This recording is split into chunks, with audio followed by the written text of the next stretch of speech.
do what first? The intro? Let's do the intro. Yeah. Yeah. Okay. Hey, welcome to another episode of Creative Leaders Unplugged. I'm Morgan here with Arna, and today we talk to Rachel Davis.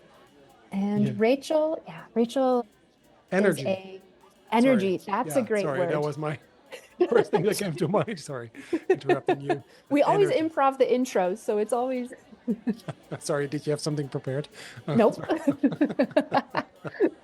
All right. I have my list of brilliant things that she shared, but energy is a great way to sum that conversation up. ADHD is the other word that came to mind. Which is Weird interesting, was, right? Yeah. A weird. Sorry. Yeah. but that I said weird. Not that ADHD is weird, but weird was the word that she Be used careful. very often to Yeah. describe herself and describe things. Yeah. But Being a weirdo. Yeah. yeah, It related, at least I think, to me and probably to you as well in many hmm ways. Being wired differently, clearly, and no, so I like the way she. I mean, it sounded like early on in life she already recognized that as a positive thing hmm and hmm embracing that. And I haven't heard a lot of people who embraced their weirdness, if you will, yeah, in such a way, and so it's such an easy way. I think most people have struggled more. At least people I know who have been diagnosed with things like ADHD or hmm something else.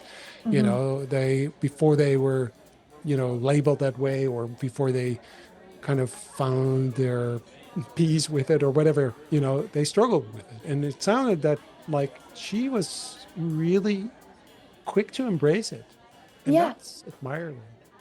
Like I thought so as well. And I even asked at one point if she ever had any friction with that idea that she was so different, and it really didn't sound like that Yeah. was a part of it. And I think that's really cool to be able to embrace it Yeah. and and she's making it work for her now, right? She's finding roles and projects for herself that fit better for her, and she said it's bringing her so much joy. Yeah. And, yeah.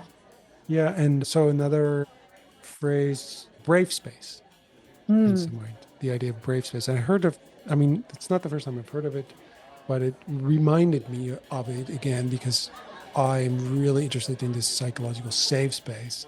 And I know it's language hmm but so we don't get into the semantics of it, but brave space is a really powerful way of giving sort of more different or more meaning to safe space because it means it's active, right? Yeah, It's, exactly. yeah, it's active, which Can I like. take that step. Yeah. And which is so important either for ourselves or for the organizations that we're in. Yeah. Yeah, And the thing that also I'm taking away from this conversation is she shares a lot about making your thoughts visible. yeah, And the way I think is different than maybe different than the way you think, but if I can share that with you, then we can have a conversation about it, or we can come up with new ideas. Or I yeah, think that's yeah. really something I hadn't thought of, but I'm like, that makes so much sense. Well, and not only if you can make your thinking process visible to someone else, but I think if you make it visible for yourself, it's already an eye-opening experience because we don't really we're not really that conscious of the way we think or these thinking processes in sort of in the context of, for instance, creative problem solving. hmm I really advise people to create or at least do some journaling on Mm, that, right? So what exactly happens when you go through a creative process, for instance, or we try to solve something? What do you do? Well, how do you so? And the way she described it as making thinking processes visible, I thought, oh yeah, that's exactly what you should be doing. It's your thinking process because we are all creatives and we're just not that conscious of it. But if you make that visible, if you make hmm that explicit, that's so helpful, not only for others, so they understand how you think, which is amazing, obviously, because you go like, oh, now this I is get why. it. Yeah, I get it now. Now I That's get why it. your idea is like that. Okay. Yeah, exactly. But also, I bet that you didn't even think about it. You haven't really. So, because I still believe that change starts with you. It starts within Yes. yourself, and and change starts with reflecting on how you do things, making it visible, making it explicit, so you can change it. Yeah. Right? I Yes. wish I had I wish I had somehow made visible the way I was thinking when I was like a young adult. I think that would be Yeah. fascinating. Why So did you do that? yeah, why did you do that? Yeah, that I'm pretty sure that evolves, right? That evolves. So even now, do it now, and in 10 years' time, you can go back and go like, huh, interesting. Just writing down your thoughts, and because I wrote down some stuff when I was a teenager, not too much, but like few things. Because I had Mhm. this moment like I'm going to start a diary. It's like, but like anything else in life, I do. I start and then I give up really quick, and so but it's maybe a few pages, but still reading it now. It's so interesting. It's not like I think that I'm dumb or something or strange or weird, but it's so interesting that it's still me, but something changed, right? It's Yeah. different and it's familiar, but it's also very different. So it's so good to kind of be able to reflect. I couldn't, if I would not have written that, I could not reflect on it, right? So Mm. anyway, I think that making things visible, Yeah. tangible, like yeah, something you talked about as well, making things Mhm. tangible so you can share it. Yeah. I think, yeah, lots of energy, lots of great ideas, and I hope you guys enjoy as well. I'm a weirdo. So it's That's the funny because first time I've ever heard that. I'm actually reading a book right now called Embrace Your Weird. So, I embrace my weird. I'm weird. My brain works in weird ways. I like weird things. I'm obsessed with puns right now. So, I've been making lots of pun stickers. Could describe myself also as a maker. We actually turned one of our guest rooms into a maker space because my husband and I have more hobbies than friends. So we were like, let's just make this place a maker space. So we have like a laser printer, like a glow forge, a 3D printer, all the stuff to make stickers.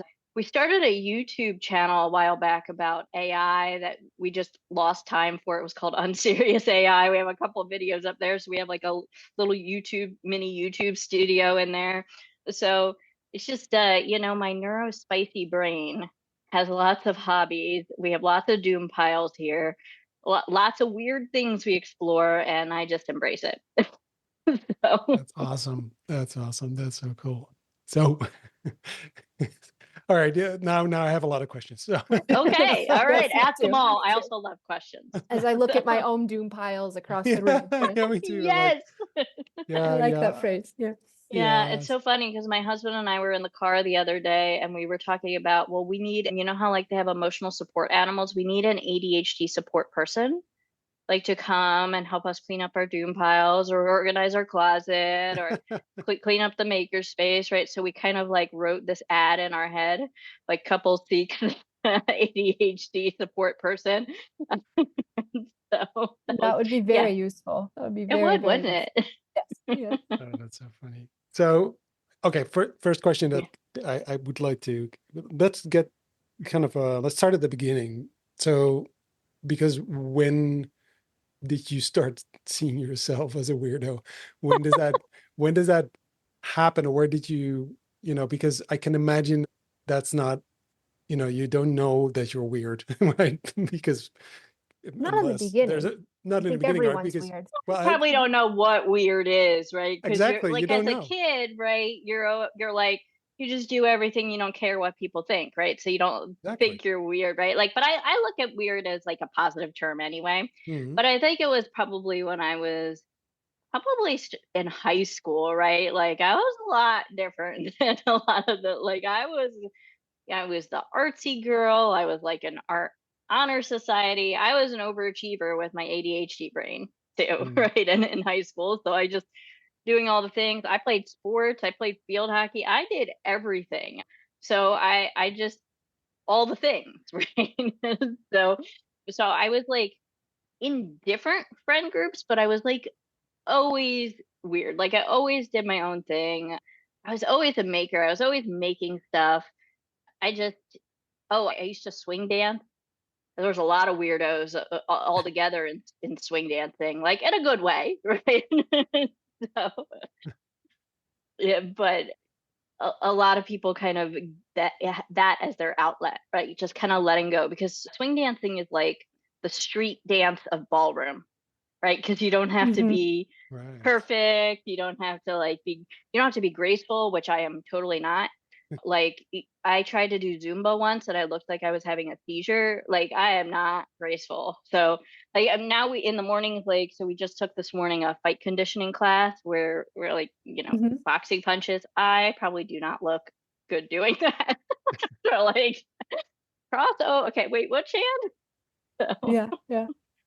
Okay, but ADHD, I mean, you mentioned that a couple of times now. I did. Yeah, when did you know that? When was that? Well, I mean, when I am discovered? not like diagnosed with it, but I am Uh, clearly you right. don't need the I, diagnosis. You're like, I I don't like know. doctors in general, so but clearly I am. There's something going on spicy up in that brain, right? Mhm. And that's been my whole life from overachieving to now where I have all my hobbies doom piles, start a list, forget I made the list. Mhm. Yeah, yeah. Start a new planner, get 2 weeks into the planner, forget the planner exists, right? Those things. So, And so even though you haven't been diagnosed, which is fine, like hmm self-diagnosis is a very valid way of hmm approaching ADHD. But did you just embrace that, or did you ever struggle with that? Because you said you're weird, you always kind of knew you were doing your own thing. Like hmm was that ever something that you encountered friction with, or did you just always embrace it and always have like very optimistic and a positive association with that? I think, early on, I didn't care, right? Like I just did my thing. When I first, so I've had about like 20 years in the professional world, right? And when I first, my first jobs out of college, I was still kind of stuck in that overachiever perfection state. And so for Mhm. me, I think it's affected me in a way where I always tried. I'm a recovering perfectionist now. So I think the way that it affected me most was, even though I was like, this is okay, this is how I am, I was like, well, I'm going to be the best of how I am. I'm going to be the best weirdo, right? like I'm going to Competitive be the weirdos, most yes. perfect, Yeah. right? Like I'm going to be the best, right? And so, but even trying to just kind of be perfect in what I was doing in my jobs and things. And over time, I learned that excellence is not the same thing as perfection. And it kind of pushed me in a direction. So, like, we run community workshops, mural board improv, my co-facilitator John and I, and we specifically started those to help.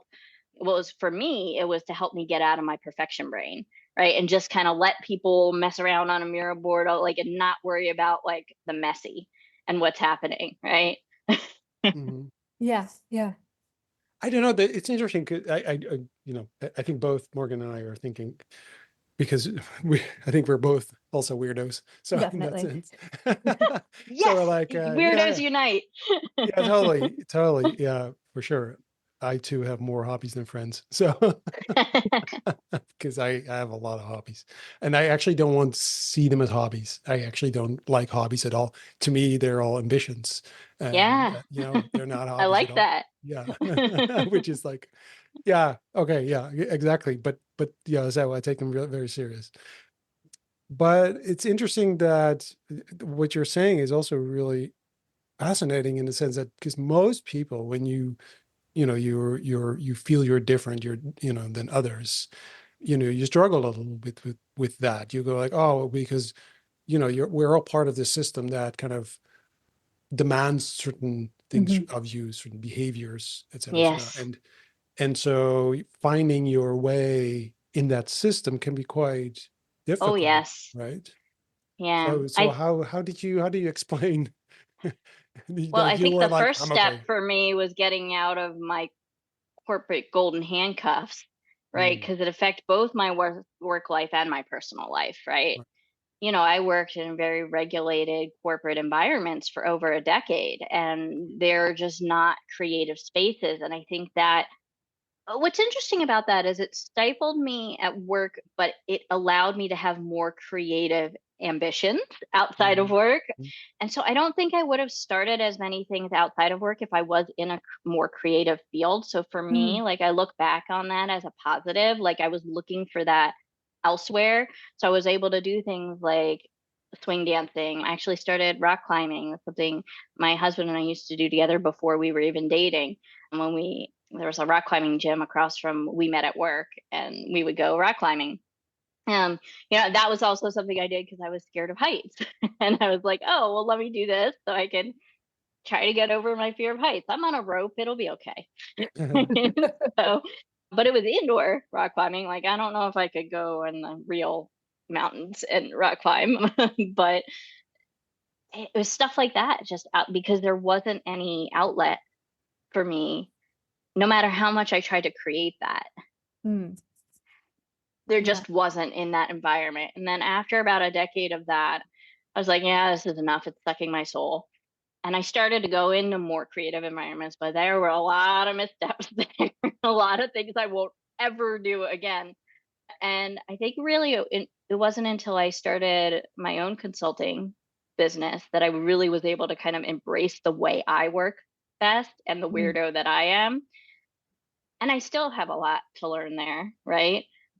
But the first part of it is vocalizing it, right? Like I did at the beginning of this podcast, right? I think so for the past 7 years has been really where I've been able to blur that line between what I do and who I am. mm. Yeah. And how did you, because you talk about the golden handcuffs, and sometimes I hear people talk about the golden cage. Like Uh-huh. they'll leave a certain institution and they'll return a year or two later. I say, I thought you left. And they're Oh like, yeah. it's Hotel California. Like you you always I find actually your way back. And Yeah. Well, I actually went through that in a different way. So one of the companies is in that kind of circle of companies that I worked with previously. When I became a consultant, I did like contracting work for them, and then they mm, asked me to go and work full time for them. So it was great when I was doing the contracting work. Then when I went back to work full time for them and I went back into that corporate 9 to 5 grind, I wasn't able to dictate how I work or those types of things. I was like, yeah, I couldn't tell that it wasn't working until they just let me go when COVID happened. And I was like, oh, all right, well now I'm just gonna go do other things. so was So COVID kind of like the crunch point where you switched from the corporate, you were like, okay, I guess this is as good a time as any to switch from the corporate world to doing things that work better for me? I actually did it before COVID. There was just a year in there, like right before COVID. And when COVID started, that I went back to full time with a company. And it was just horrible timing because I was there for a year and then COVID hit and they were mm, like, nope, you creative people first to go. Sure, So sure. and I was remote too. And a lot of people were not remote around that time as well. So they were like still adjusting to, okay, well, how are we going to be remote with our local people? Hmm. Do we still, can we still pay the same attention to our non-local people? Because I was like the only one in the company who was remote. So, and then COVID hit. But yeah, I was doing consulting before that. And even before that, my husband Wes and I, while we were dating, he started a digital consultancy when we were still in Baltimore, and I helped run that. So that was my first taste of, okay, I like this kind of working for myself thing, but I will never have my own employees because this is horrible. Mm, mm, mm, So yeah. yeah. Yes. I hear you. I so I'm still a bit intrigued about, where it all started, because Hmm. I think that's such a Sure. because it sounds to me that the way, you embraced sort of your, the way you are, the way you Yeah. work, your, the ADHD, the sort of that I think a lot of people struggle with that, and it might be just because it's just in your character to look at it that way and to say, well, I'm Yeah. different, I'm just going to embrace everything and it's great. But is it also, I mean, is there something in, for instance, your family, or is that something that, that that it was accepted, or is there something there that I mean, were your parents weirdos as well, or, or were they like, My what dad did, is very ambitious and overachieving as well from that kind of aspect. And they were always very just accepting who I am. My parents now run a animal sanctuary oh, in Florida, and it's just because that was their dream. They went for their ambition, right? And just I think just having that type of role model in them, like, hey, we're ready to drop everything, move to Florida, get some donkeys and goats and do our thing, right? So sounds great. Well, yeah, Florida no, what sounds that's a like good the point. place for this as well. Yes. Yeah, exactly. Yeah, I have images in my head now. Yeah, but that is no, but I mean, I think that's really important, because I think if you, Mhm. your what, whether it's role models or examples, or at least allowing people, when you see that there are options, or you see hmm that things Yeah. you can actually do some different things. You can just drop everything and just go and do something else and follow your Yeah. passion. If you don't have Yeah. those examples in your life, Right. it's probably going to be more Yeah. difficult, I guess. Yeah. And I And I oh, go ahead. I was Go going to ahead. say, I knew of a girl once who we got along well because we both had the same kinds of brains and, and interests and curiosity. But she came from a super ambitious and successful and kind of more traditional family. Like, this is Mm, the route to success. It includes your bachelor's, it includes your master's, it includes a PhD. These are the steps. This is what it looks like. yeah. And so she didn't have the examples or the support to follow then what was hmm really calling out to her. And I just remember, because my family was also very supportive Yeah. and like, no, just do what feels best for hmm you. And I'm very, very grateful for that. But I remember thinking, like, why wouldn't your parents do that? But I can also, now that I'm a bit Yeah. older, I can see, of course, that there's so Yeah. many different ways of looking at things. But And it's kind of a balance here with me. So when I talk about my mom, she, for all intents and purposes, she's my mom, but I also have a biological mom before my dad sure. remarried, and she was not a good role model, right? So it was really kind of difficult in the beginning there until my mom came into my life Mhm. as a good role model. And so it was a weird kind of shift for me as well, because my dad is very ambitious like that. He has a law degree, right? He has a master's and a doctorate. And my mom also has a master's, and I think she has a doctorate. So many degrees, right? My husband as well, all the schools, right? So, but he had a weird path because he went into the military. So it's now he's doing a lot of the schooling now. So for me, I did think that was the path. So I actually went, so I have an undergraduate degree and I started a master's program. And I actually was scared to tell my dad that I didn't want to finish my master's Mm. program because I was actually all the way at the end. And it was going too long because my committee had left the university, most of it. And, my advisor, like every time I go meet her, she's like, what's your topic again on your thesis? And I was like, I can't keep paying you continuing education credits because we're starting over every time we talk. Right. And so I finished it with having a master's certificate and didn't finish the complete degree.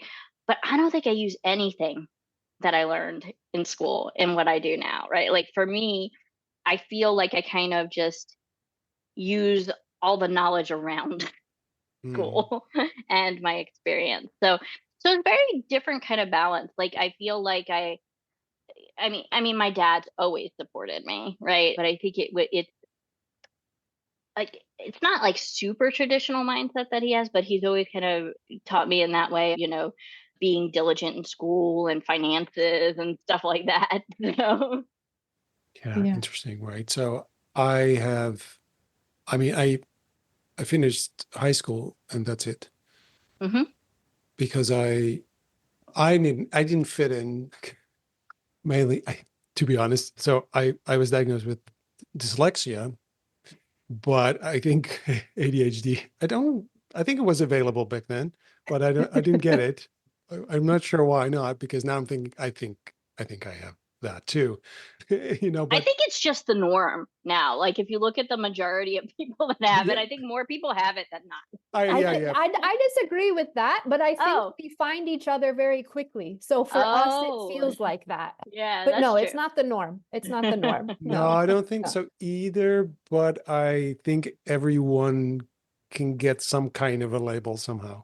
I mean, I Yeah, think everyone Yeah, had, we all struggle with something, right? definitely. We all struggle with something and yeah. might have different names, but I think we all struggle trying to act normal and professional. And, I Fitting think into the that's system. Yeah. fit into the system. I think we all struggle with that because it's not The system very sucks. humane. It's when you Yeah. tell your weirdo self to get in the back seat for a while. Just be like, "Can you just sit down there? Yeah. Don't make me Please. pull this car over." Yeah, exactly. Well, so I had my my weirdo in the front seat at the steering wheel for a long time, and but I just didn't fit it in, and so I really didn't like the school system. Mhm. I didn't that was didn't work for me. So, but I love learning, and so but to me that's a continuous. I mean, you learn all the Yeah. time, right? And so I think although, and if I look at my kids now, my daughter, she's 18 and she's going to university next year. She has a gap year now. And I think that going through the school system does teach you something, because it is also about going through a system that if you struggle with it, not everybody struggles with it, but if you struggle with it, it teaches you to kind of go through things you don't like and dealing with a system that is difficult Mhm. and hard and Yeah. and et cetera. So I think it's still been something that I has been very valuable for me, because it taught me something so much about myself, Yeah. and so it's not just about the content or like the books you read or the topics or whatever Mhm. you learn about, but it's also just dealing with that, Yeah. needing to be there in time, sitting down like for an hour just listening to this boring person talking about math. I It don't taught care me about. it's something I never ever want to do again. Again, yeah, taught me like I don't want this. It's still you have, and that right then in that moment you already know that, and Yeah. still they're going to test you on this. It did. You're right, though. It taught me. So, I have an interesting way of studying that I learned in college. I am very visually stimulated. So, I Mhm. actually used to go into the rooms where the tests were going to be, because I am not a good test taker. I would go into the rooms where the tests were going to be and study in those rooms, because visual cues in the Yeah, room would remind me of what I was reading when I was in the that's room. really clever. Yeah. And I couldn't do it otherwise, because my brain was just so, I think, chaotic when I would sit down for a test and I was like worrying about all the other things I had on my plate that day. And it was just, I'm Yeah. not a good test taker. Right, I'm but like, that's so interesting, right? Because that's what I try to tell my kids as well. So my son, he's 12. He's just going to go through all of this, and Yep. I remind him, like, there's two ways you go through school. Yes, there's all this content that you're going to learn about, mhm, history and all that stuff, and he's still very interested in this, but you're also going to have to take these tests, and that's a Yeah. skill in itself.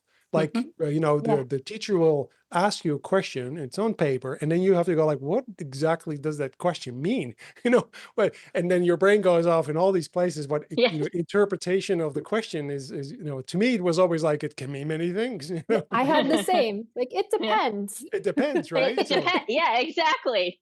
yeah, I always had that. Like, it depends. Yeah. And so you have to, so the psychology is really important, that what that teacher or the school is trying to ask you. So you have Yeah. to, it's not just a question, but it's also knowing like, oh, this is, because what did I learn? What do they want to hear from me? I call that learning the test. And Yeah. so for me, it wasn't always, I mean, it was, like when I got my project management certification, you basically learn how to pass the test. Yeah. Exactly. Right. Yeah. Yeah. And to me, because I am not a fan of the school system overall, because I think it strips away curiosity from Yes, people, right? for sure. Because you ask the question, you're expecting a certain answer, right? There's Mhm. no room for critical or creative problem solving, right? And that, I think, is why I didn't enjoy it much, right? I was like, okay, I'll start, I'll do the master's thing, but then I was like, this is really boring. Yeah. And it's really interesting because I was homeschooled for half of my life, and then I went back to public school. So I got to see, and you can do homeschooling in different types of ways, but we got stuff done, but it was in a very loosely structured way. We'd wake up and my mom would say, okay, these are the assignments you need to complete today. Do them as you wish. They have to be done by 3 o'clock. And we weren't allowed to watch TV during the day, so I couldn't be, but as long as my assignments were done by 3 o'clock, it was fine. Yeah. So that if I wanted to go paint or color or something during the day, that was fine. If I wanted to read a chapter book, also no problem. Yeah. And so then it was very interesting to go back to public school and see how the system is completely different. But it's it's just fascinating how we can structure learning and creating those types of environments for people to get curious and to have critical thoughts about things and to be interesting. Oh, interesting you say that, though, about homeschooling, right? And when my husband started his company and we were kind of running that, one of our values and still a value today is big kid rules, right? Like basically give, like exactly what you said, Morgan, give the goal, and however you get there by when the time I tell you need to get there by, great. Yeah. A lot of autonomy. Yeah. Well, because you teach kids and then teenagers and young adults, basically the school system, the way I guess the way it's been designed way back, it kind of mirrors the way you expect them to start working also in companies, right? In industry, though, manufacturing is how they right. were created. Exactly. So it kind of it prepares you for that life, but just on so many levels, that's not what you're going to get when you go in. But on a certain level, it's still there. So a lot of corporates still work that way. Yeah. You still kind of, but that's should they? No, of course they shouldn't. And I don't think, and they know, and this is the crazy bit because. Wait, this is the crazy bit? Well, there are a lot of crazy bits, but the crazy bit is that they shouldn't, and they know they shouldn't, because if you talk to anyone in a large organization, and I mean, most people are smart enough to realize that that's actually not the way forward. That's not how you should work. But they still do because they're part of this system, and the system defends itself. The way it's always been. Yeah, but so as an individual, that's their answer, right? Well, why don't you change it? That's the way it's always been. Well, that's the way it's always been, and I think they just don't know how to change it because they feel powerless. And even if you're the CEO of a company, you feel it's really dangerous to change it because you don't really know what's going to happen. Right. Because actually, you don't really know what you're doing. So all you know is trying to maintain that system and keep that in place. But people are changing, expectations are changing, your relationship to work is changing. We don't want to be stuck in the proverbial cubicle. And the work itself is changing. And the work itself is changing. And companies need to be creative and innovative and all that. And so the system doesn't allow that. So, what could possibly go wrong? Yeah. But it's so interesting the way you talked about that, right? So relate it to like upgrading your computer, right? Like different operating systems. If you wait and wait and wait and wait because you don't want to upgrade your computer, next time you try to do that, how long is that upgrade going to take? Because you're now 10 versions behind on your, right? Like, that's the same thing with trying to advance the culture of work, right? If you keep waiting and waiting because you think it's going to be such a big effort, it's going to be 100 times that effort by the time that you actually get to it, because there's such a big delta in that change. So. Absolutely. Yeah, that's an interesting analogy. Yeah, and your competitors that start emerging, they are, they already have the new software, right? And so you are trying to catch up with them, but you're always behind. Hmm. A lot of companies, and I was reading up on this the other day, how it's so fascinating that. So I was working for this bank, and I actually was talking about this article I was reading on how companies are still structured the way they were structured in the Industrial Revolution, the first kind of industrial Yeah. revolution, where you have this pyramid shape where this bunch of people on top, but most of them are on the bottom, and they're even they're considered human, but barely, right? And No, they're considered resources. they're That's why we resource. have human resources. Exactly, right? Well, exactly. Yep. That's where that language comes from, which is Yes. crazy. We were not resources. Anyway. But but a lot of companies are still structured that way. So, the article was about how it's so weird that these individuals working at this company, most of them, or a lot of them, or I don't know how many, but most of them they will have a household, they will have family, maybe they have children, they're responsible, they need to pay their mortgage, they have to buy food, they have to take care of family, right? So they're responsible adults. Then they go to work, and and then they have to, their boss is checking whether they're in time. Didn't they take? Is there the time they took for coffee, wasn't that too long, They etc. treat them So like little kids, not as big kids. kids, all of a sudden they're children. And I was talking about this like as if that was in the past. And so these people from the bank said, Arne, they still do. They Oh yeah.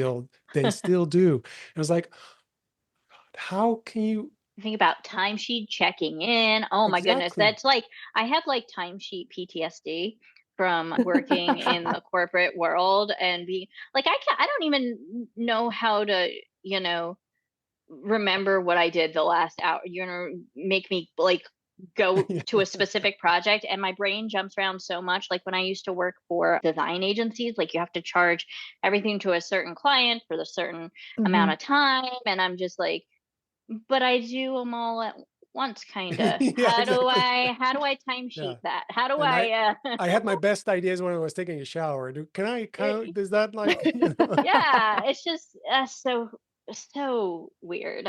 But like you're talking about kind of how they treat people at work, and it's just it's it's this old guard mentality of the type of people who are still, I think, in leadership positions. And I know that's changing as new generations come in. But the only way the new generations are getting promoted is by mimicking the Yeah. mindset of the people who are currently in leadership. So it's this weird self-fulfilling prophecy of the people, like you don't get promoted if you're not, in the good old boys club, right? Mhm. And it's just keeping that mentality at the top and not letting the weirdos in. So how do we change that? Yeah, like so. I'm thinking of Y- like the people that either start their own companies, and I wish I could remember the name, but there was one guy who instantly, or not instantly, but they're a really successful company based out of California, but they transitioned to I think unlimited holidays. oh, And I have some stories about that. everyone's like, you can't do this. This is a terrible business move. Everyone's going to take unlimited holidays. They're never going to come back to work. And Hmm. it's worked really, really successfully. And I think, yeah, and but he had to start his own company. And Yeah.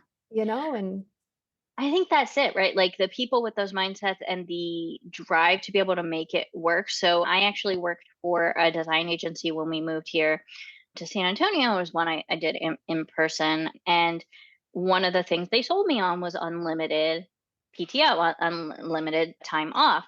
And I think I wasn't even there like 3 months, and they decided to reverse that policy and oh, only give a certain amount of time off based on your tenure. And I was the Mm. newest employee, right? And I was like, well, this is kind of a bait and switch. And it was and what's funny is no one on the team was abusing this privilege. It mm, was just, I guess maybe they had like a business advisor who had advised them that it was Mhm. losing Sounds like money it. for them, right? And I think it's just like people get scared Mhm. yeah, when they implement a change. And if you don't, first of all, if you don't stick with a change long enough to actually see the outcomes of it, I mean, you need to be able to pivot quickly. Like if you see something's not working, pivot. But if you're like, well, I'm not sure if this is working or not, and you just get rid of it. Yeah. Like you like do something to see if it's working first. Yeah. It'd be So interesting to know though why they changed, because you know, typically things like this change because a new manager comes in, and or there's an this is a advice very on. small team though. Six Yeah. people? Oh, really? That's very odd. Yeah. So, I don't know what it was on that. I drive myself crazy trying to figure out the inside of other people's brains. I would never want someone to figure out the inside of my brain. Yeah, exactly. Yeah, yeah, So, But yeah. I Good. was uh, thinking of, or a friend and I were kind of talking about failure the other day, and how, not in the creative space, but more the general world, mm, right? Especially corporate and everything. Failure is never seen as a gold star, or, good job, you failed. It's always seen as this thing to be avoided at all costs. But when we can take like small risks and have small fails, right? Maybe giving unlimited, holidays would be a small fail. Is it mhm, going to completely ruin the company? I don't think so. But it could have been a small fail. yeah. But I think the people that are willing to allow small failures or try things that have the possibility to fail are kind of the people that are adopting the new operating systems, right? You adopt a Mhm. new operating system, sure, there's maybe glitches or bugs along the way, but then it's a smaller thing that you can adjust rather than, yeah, being a bit behind the times. And Yeah, I think that kind of goes back to, your incremental updates in Mhm. software, right? Like continuous improvement, right? Continuously looking at things that drive that culture forward instead of so many companies look at culture initiatives as like a one and done thing. Like it's Mhm. a big thing we have to spend a lot of money on and we have to do that, and then it's not. It's an everyday, daily Culture thing, and will be fixed by next month. exactly. It's on our quarter two planning, and Yeah. that's it's very hard Really? because I have a background as a brand strategist, and a lot of my workshopping is around brand strategy workshopping and things like that, and the way people view brand and culture across different types of companies is just it just boggles my mind sometimes. And Arna, you were talking about, well, how do we change that, right? The Mm. move from the old guard kind of mindset to a new way of working. And I think, Morgan, it's what you said. Like people need to be willing to either start their own companies. I think acquisitions help in this a lot because I've seen companies be acquired by other Mm. companies, and I've helped with kind of combining cultures in that case. And being, if people are able to take the best things from each and bring together with a new culture, I think that provides a lot of opportunity in terms of acquisitions. Because if a larger company is acquiring a really like forward thinking startup, if that startup can, if they're not going to just gobble them up, right? If Hmm. that startup can influence their thinking, they're like, well, why did you acquire us? Well, it's because we operate this way, Hmm. right? So, That's really interesting. I think also very difficult to do well, because I think acquiring companies with the intention to change your culture, Yeah. I think oh, that, it's a side effect in my mind, not yeah, a, well, it's a side effect, but if you're not yeah. conscious about it, Oh, I yeah. mean, I've so many examples of where that actually went I was wrong. I was Especially. hired to a team, and everyone in the Mm, team said our culture needs to shift. We're uh, not we're no longer satisfied with the current culture. And they had hired a bunch of new people, and I was part of this. mhm. And but later kind of came to find out they just thought that hiring new people would change the culture, which is of course the not how it works. And that to me That's not was how that and that to works. me was really interesting, right? Because you also, when you step into a new culture, you, as people, we also try to acclimate Yeah. and get used to it. Okay, how But can I fit into the culture, culture yeah, here? but because culture is such a, it's actually so misunderstood, I think. Oh, Because yes. culture is you and how you behave.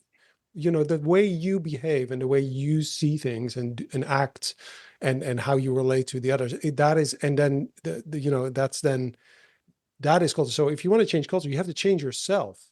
you Mhm, have to mhm. change. Your Yeah. behavior needs to change. And And your so, behavior is being dictated yeah, of by course, by the system, because it, the system. yeah, because it's, yeah, because you get your bonus because you act in a certain way and not in another way. And so, of course, so that is what it is. But in order to change it, you have to change. I mean, you can't expect someone else Mhm. coming in and then changing the system because, or the way people behave. So it's Yeah. really tough. It's really So it tough. needs small steps, and it needs a very conscious sort of effort and a lot of knowledge about who are you and how do you act. And so Mhm. so it's a really So difficult thing to do. yeah, you made an interesting point there, Arna, because if you think about what is dictating the systems of companies, which then in turn dictates the behavior of the people they want to find successful, and success is defined in a certain way, right, Mhm, for that mhm. company. I think small steps are great, but I don't think they're going to make any impact unless you get to really the core of why companies behave now the way they do. And it's because of how they measure success and what they believe Absolutely. to be Yeah, success, right? We got absolutely. the KPIs and money, and I Yes. think a lot of it is that core mindset of the CEO or the founder or something, right? Like, or overall business, like how in the business world, like what is the measure of success right now, and is that the right Yeah. measure of success? But it's a Mm, chicken and an egg situation, Yeah, it yeah. is. right? So what comes first? I mean, are you changing the KPIs, or are you changing behavior? So where do you start? Because nobody's going to change the KPIs because of the behavior, because it's scary and you're going to break the I think they system and everything. should. Well, they should, but I haven't, and I think everybody thinks that, and everybody knows this, Yeah. but nobody does it, and there's a reason Mhm. for it, and it's because it's scary, and so Do you I, know any companies who are doing it? Like, could you yeah, think sure, of an sure. example of a company that is doing it the way you think? Yeah, yeah, Like, for sure. I mean, there's companies. I mean, I know of a company. They, for instance, have failure parties. That's And they yeah. awesome. try to right, and they try to kind of, or I think it's Google that they give you sort of if you stop working on a project, Uh-huh. right? They have this kind of I don't know what it is, what kind of tradition they have at the moment, but they have this ritual. So Mm-hmm. they ritualize this and they celebrate that you end it instead of just keep going when you know it's already Mm, Oh, it's love not that. successful, right? Celebrating the right things and the small failures and the small successes and all those things. Exactly. So there's companies doing that, but then Mhm. if you start talking to people and it's like, yeah, when I know there is still a big problem to really, really change your culture around that, because we still teach, and we go back to school again, we still teach our children, Mm. you know, what success looks like, what behavior looks like. yeah. There's a question, you need an answer. You need to be professional. You Mhm. need to be And you have to secure. be right the first time. You have to be right the first time. If it's not the second time, that doesn't count. Not Uh, the first five ideas are always the shittiest yeah, ideas in my mind, and I think that's the mindset we need. Get past, but yeah, in school, like you said, and in work, if it's not the first quick idea, it's not. They don't. They want the right one right away, right? Like exactly. you have to. Yeah, Yeah. exactly. I was, was teaching this course the other day where I talked about the problem space and the solution space, right? So we have this, I like double diamond because it shows sort Mhm. of you're in the problem Yep. space, you're not in the solution space. And it's always the same conversation. I mean, I've been doing this for 20 years, the same Yep. conversation, right? I know, but we start because everybody starts with solutions, right? Yeah. Oh And we go, yes. oh, and we go, and go, here we go again. And I say, Yeah. no, start with problem, you're in the problem space. If you don't understand the problem you're Hmm. solving, etc. We know the drill, Yeah. but I used to this, run a problem framing workshop and drill that in people. Frame the yeah, yeah, problem. Define yeah. the problem. Yeah. But okay, but human nature is to kind of jump to solutions, right? Which is Yes. which is okay. So park them. We have tricks for this, and Yes. reality is sometimes you start with the solution. Okay, fine, but then at least Mhm. learn. Have an iterative approach to it. But we start. The problem starts because we are wired that way. We wire people Yes. that way. Mhm. And so we need to rewire them. And this understanding of Unlearn.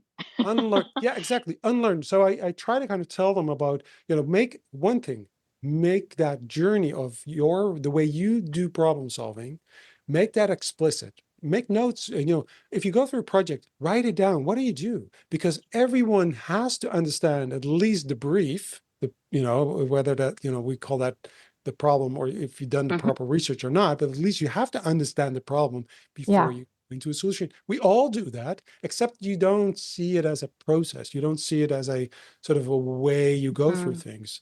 So I think it's we are all creatives. We're all in Yeah. human, or some human Oh, nature. yeah. You're speaking my language now. That's my favorite book, Creative Confidence. Right. You're all born creative. Exactly. But Yeah. we take it for granted, and we don't reflect on the way we actually do things. In my mind, so creative problem solving, design thinking, service, Yep. whatever, label we want to put on Mhm. it, it's Back to common. labels.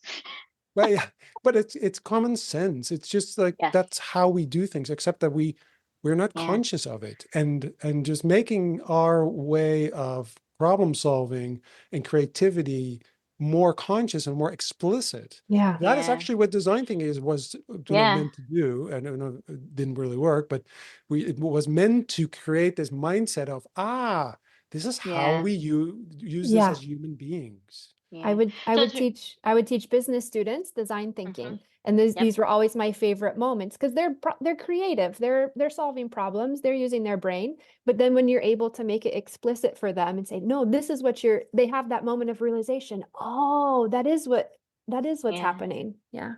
Yeah, Yeah, you're it's really really doing interesting you it. talk about that. If we go back to our weird, right, full circle to our weird, right? A lot of people bury their weird in their brain and don't make that visible. It's there, Exactly. but they're not making it visible. So just like the Mhm. Yes. creative problem solving, it might be something you're doing in your head, but you're not making that visible. And I think having moved to kind of a more collaborative work environment as well and culture, it's more important than ever to kind of make those thinking processes visible I because like that. Yeah. that's kind of how you collaborate with others. And I used to do a lot of design thinking as well. Community is really important to me. And I was on the AIGA Professional Association for Design Board, and they actually with IBM, they had IBM do a in-person design thinking facilitator training, especially for the board. And so I was able to kind of go to New York to their headquarters. And that was actually one of my first kind of aha moments that, facilitation. Yes, this is the Mm. thing that I want to do. But it was really interesting because the whole workshop and training was about making those things visible, right? Let's listen to some the other day as well from a fellow facilitator that talked about as a facilitator being a master collector and being able to document the insights in the room, or have people document their own insights and kind of collecting and making those thoughts visible, right? And I think that's a lot of what these processes are about. And I think that's a lot of mindset in general. Like, I'm a lot more comfortable with making my weird visible now, Mhm. right? So it's it's just about Well, putting things out into the because world. Yeah. you are comfortable doing that, so you make other people comfortable doing that, Yeah. I hope right? so. Yeah. Of course you do, I hope because so. And that but see, that's hard because sometimes it's not, right? But I mean, Sometimes even today, so I speak a little bit of Dutch, but I'm not very confident with my mm, speaking. So I always hesitate, and I usually then just default to English. I'm working on it, but but I went to the store today, and the worker was talking to the guy, and it was clear that he was learning Dutch, but she was such a kind listener, and she was really encouraging as he was stumbling through his Dutch and asking, what's the best thing that I should buy. And so instantly, then when it was my turn, I felt so much more comfortable because I knew, okay, she's kind or she's embracing this. And it was so easy for me to have an yeah, entire conversation. I was like, am I getting better at Dutch? And I was like, no, actually, I mean, a little bit, but I think it was just because she had created that space yeah. for me that it really enabled it. I left there feeling like, oh, I'm better at this than I realized. You yeah. just gave the perfect definition for what I call a brave space, right? And so it's something that I like to create a lot in my workshopping, it's a more active than safe space, right? It's encouraging people to stand up and do something as opposed to just making people feel accepted, Mm, right? And so and I think it's something we need to create in companies for the culture. You need to create a brave space where people feel like they can stand up and do something differently. It's really, I mean, I could talk about this all day long, but it's really interesting. So they do this in some companies still, but I don't know if you remember the big boom where every company was trying to create an innovation lab, right? And Yes, it and was they like closed them all completely down. separate. Ugh. Well, because it was completely separate from the operations of the business, and that's not yep. how you innovate. They Mhm. were like creating this little like pod of innovation that was like, well, okay, it The doesn't space of affect. weirdos, the Yeah, weirdos space. yeah, it was the misfits, right? It was a place for the misfits when that should be the whole company, Yeah. right? And Yeah. so, Exactly. Yeah, exactly. yeah. We opened So, the where I work, they had opened an innovation playground, right? And it was a mhm. spectacular space. And funding was shifted. They had to make some decisions. And so now it's just this empty room. And I walk by and I Oh, cry. Oh, that is that's it, such, and that's my what they God. do, right? They create this like separate environment when it should be more integrated Yeah. into the overall culture, right? And It it's is just crazy. horrible. It's horrible because those spaces, especially because when they have funding and they create this amazing space, it Mhm. makes everyone feel so weird but in the wrong way. So you feel like, oh, now I have to be creative.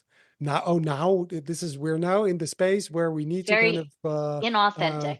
yeah, so Yeah. inauthentic. And it's such a, I don't know why people do that.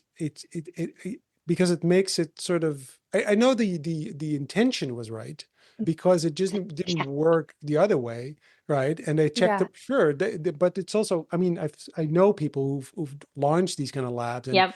I've their helped launch intention, them. well, yeah, there you go. So I helped too, because it seemed like the only possible way, but also the intention was that everyone would kind of go there, and it was Yeah. open to Yeah. everyone, and there should be sort of a program, and et cetera, et cetera. So there was some kind of philosophy around that seemed to be a possible way. So Yeah. if you look at it from the angle of, the way we do the way we think, it's a great experiment. Well, Yes. and what did we learn? But the problem I have, it's not so much that they opened all these spaces and then closed them. I don't think they've learned anything from Yeah. opening them and closing them. I don't think anybody really documented and really did proper So research. What did it actually do? I What agree. intervention? okay, funny enough, we had this space, and it was also when I was a student. And being an international student, it was really valuable to kind of have this community space. Mhm. And so it was an innovation playground. All of the students, well, not all of the students, the more creatively focused students would go there. And then, of course, the funding decisions came around and they decided to close the innovation playground. And it was during my last year of studies, and I was like heartbroken. I was like, this Mm. place is so valuable to me. It really was an important community. And so I worked together with some researchers to study the value of the space, Arna. And it was really interesting. So we turned it into a research paper and presented at some Mm, conferences. Oh, And so people were then I'd able love to to read share. them. Yeah, so I'm happy to share. But so we also got to talk to the people who weren't as enthusiastic about this space. And of course, the design students were there, the coding student, the IT students were there, but the students who were studying more traditional things, business, law, finance, they didn't feel invited or included in this mhm. space. And they felt that it was too far for them to relate.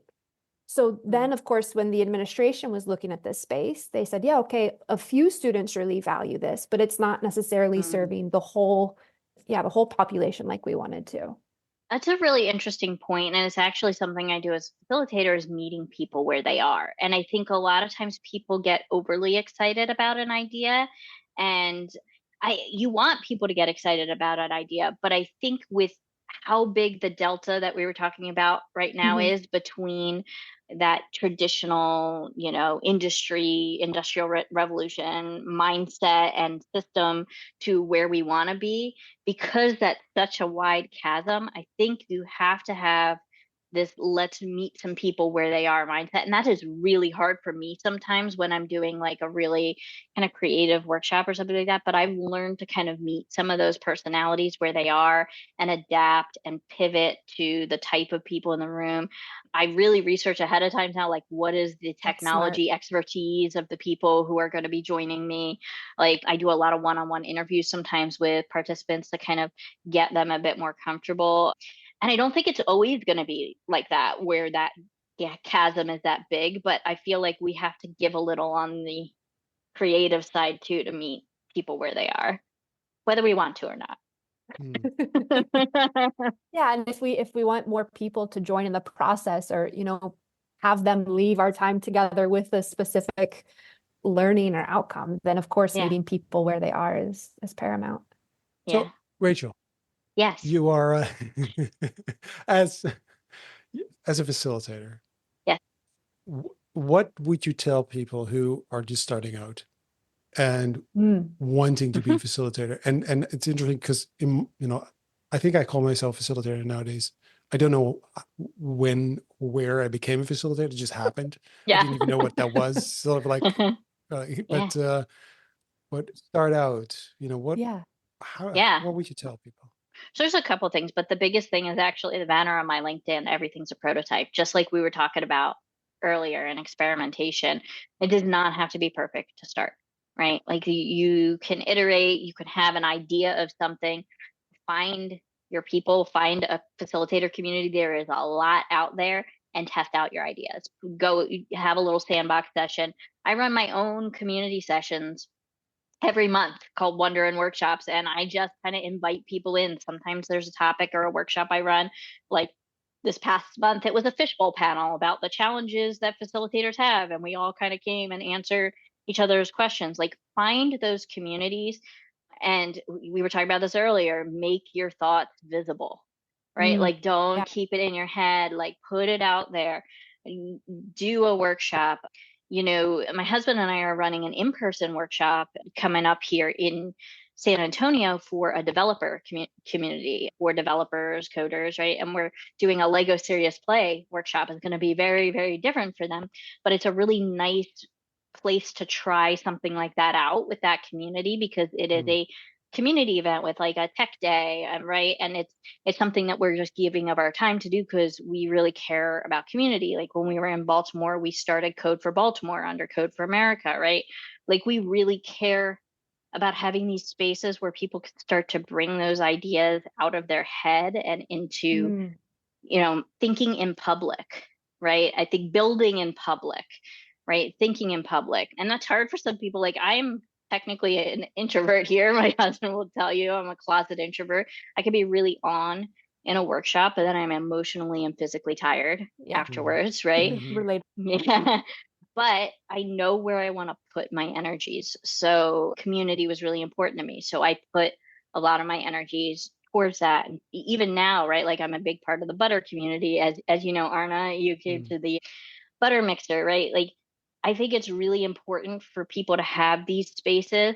And if you wanted to compare it to something, okay, sure, maybe it's like the innovation lab where it's a separate space, but they're more, it's the whole community for that, right? But it's like these little pockets of community. And I'm hoping that those influence the industry as a whole. Right. Yeah, all the little innovation labs. But I would say it's more like a cafe, right? Like, that there's these kind of cool people and let's go and just chat. And I guess so. Yeah. It's not a top down thing, which is then what more innovation labs it's more grassroots, I think. Yeah. I actually think that is the way, organizations will start evolving.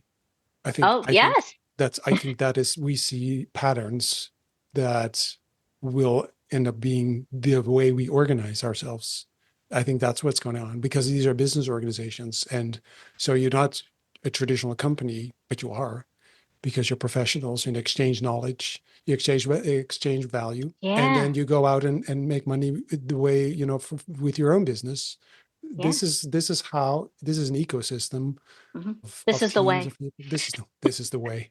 I think so. No, I truly think so. It's not maybe the only way, but is one of the I ways that know. Yes. business is going is already evolving. If you look at it, you look at Communities. all the Yeah. communities because of the online possibilities that we have.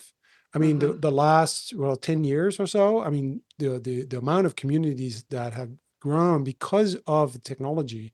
And Yeah. I think we take it for granted because it's so common and there's so many of them. But if you think about it, we didn't have It's true. those 20 years ago. That was not a thing, right? And Yeah. it has huge impact on us professionally and Yeah. personally, right? So I think, That's a great point. Like 20 years ago, you had Chamber of Commerce, at yeah, least, yeah, right? So you exactly. had like these Yeah. very Yes. business-oriented organizations, Yes. which have translated into now very organic Yes. communities. And I think the organic part of it is what makes it so effective. I think, and I've been in communities before that I think are over curated, too Mm. promotional, too kind of that. I think it needs to stay organic Yeah. to be effective. Absolutely. Yeah. I totally So, agree. And So that's a, yeah. And it's interesting though, like to find the dials, right? Because you can throw a bunch of like-minded people in a room mhm. and they might have a great afternoon, but is anything necessarily going to grow roots from that, right? So like what are Yeah, the elements that you need to kind of start something? well, you need a purpose. You need a yeah. reason to get together. So Got it's to an organ. rally around something. Yeah, these are it's what a real organization also needs. You need Mm. to have a purpose. You need to do something together, and Yeah, everybody's there voluntarily. So it's the yeah, ideal organization. yeah, And remember we did the Wednesday Web Jam for many years because of COVID, and Oh every Wednesday yes. we do an experiment learning how to facilitate online because nobody knew how to do that. But after a while, that purpose wasn't there anymore. yeah. So we had a funeral, which was, we were Beautiful. Oh, literally, that's yeah, We had fantastic. we had a yeah, funeral for the innovation playground as well, and it was Oh, beautiful, right? Like yeah. we You closed need yeah. this to, thing that yeah, no longer, yeah. Yeah, because that's that's really, really yeah, interesting that you talk about the purpose. I think, coming from a branding background as well, I think there's no problem with purpose, but I think the problem with purpose in the public's eye is that the term has become very yeah, bastardized. And when you tell people they need a purpose, they think automatically very fluffy, social impacty, right? Because that's the way it's been used in a lot of ways. But when mm, I, do things like right brand strategies, that's not what it is. It's just, why do you exist beyond making money? yeah, Like it's what is that focus? What is that focus that you're rallying everyone around? And I think the problem a lot of times is how people interpret words. Same thing with workshop, right? People bring a lot of bias to the word workshop before even knowing what it is yeah. that you're doing. Mm. Exactly. So Yeah. Language is often a problem. It's helpful too when you have it, but it's often the biggest problem really yeah. because it means different things to different people. So yeah, I could talk to you forever. Again, I'm what going are to take that as you? a compliment. Yeah, you should. Oh yeah, so Yeah. definitely. What are you excited about when you think about the future? Ooh, this is an interesting one because I'm about to make kind of a big shift in my mindset of the type of work that I'm taking on. How so? I'm excited to put more of me in my work and do what brings me joy and focus more on these workshopping and facilitation things as opposed to strategy, which is where I've kind of been stuck because of things like income and cash flow and things like that, right? And Mm, taking on those things. And, I'm in a very lucky position where I have a partner who supports me. And, my husband, like, is very supportive of what I want to do while I'm making these changes, mhm, right? Like, yeah, I had a 9 to 5 when he started his company. And so we kind of shift that support, but this mm, actually was a big realization to me, a big part. It was very timely because yesterday, right? So I had a big shift in my mindset yesterday about kind of thinking truly about what brings me joy. And this is going to be a funny story because we went to yoga last night. So we go to a surrender yin yoga class, and it was a new teacher, and we went there. And there was a lot of meditation around self acceptance and choosing a word and focusing on that word and focusing on also sending that word to others. And so my word was joy. And so she did this meditation about kind of focusing on that word, focusing on another person, and then sending that word to that other person. Now, I am not usually a very meditation focused person. I'm more active meditation because my brain doesn't quiet, it doesn't stillness. Right? So, but I think I was in a place where I needed to hear that last night, and kind of it was like, okay, what is going to bring me that? Right. And so I think that's where my brain went with my work. So That's cool. yeah.